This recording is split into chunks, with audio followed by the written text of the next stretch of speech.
Mr. Altman's departure follows a deliberative review process by the board, which concluded that he was not consistently candid in his communications with the board, hindering its ability to exercise its responsibilities.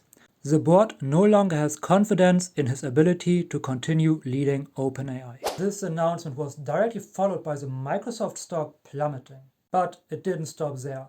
After Sam Altman was fired, Greg Brock, a co-founder and current chairman of the board of OpenAI, announced that he will leave the company too.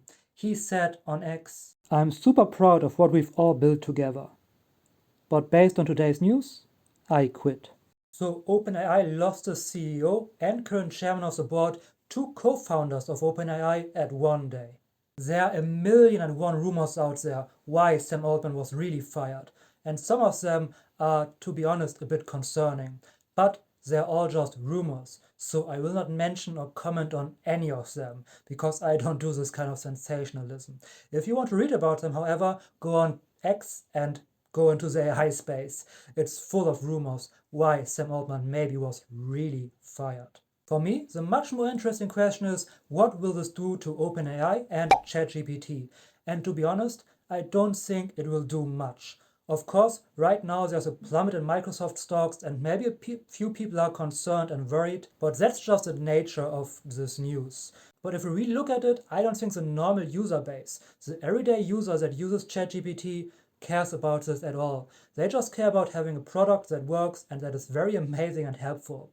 Probably most of the quote-unquote normal users don't even really know who Sam Altman is. So they will not be affected by this news at all. And I don't think it will affect ChatGPT in any major way whatsoever, the user base or anything about that. Of course, maybe it has long-term applications and ChatGPT will get worse or different.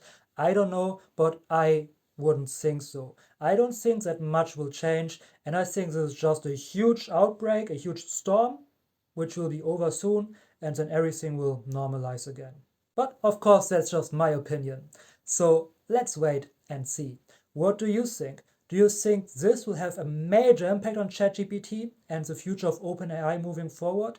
Let me know your opinion down below in the comments. And also, I actually don't really like to make this news updates because it needs to be very fast and recent, so it's kind of a bit of stress and I have a lot of things to do, but I really wanted to talk about this. As you can see, I'm in a very rudimentary setup. I hope you can excuse this. I'm at my parents' this weekend, so I'm not at home. I don't have my normal microphone and lighting and stuff, so I hope it's still okay. Let me know in the comments if you like this news updates videos from me, because if you really like them, I will maybe make more of them in the future. But for now, over there is the video that YouTube thinks you should watch, and I'll see you in my next video. Have a great day.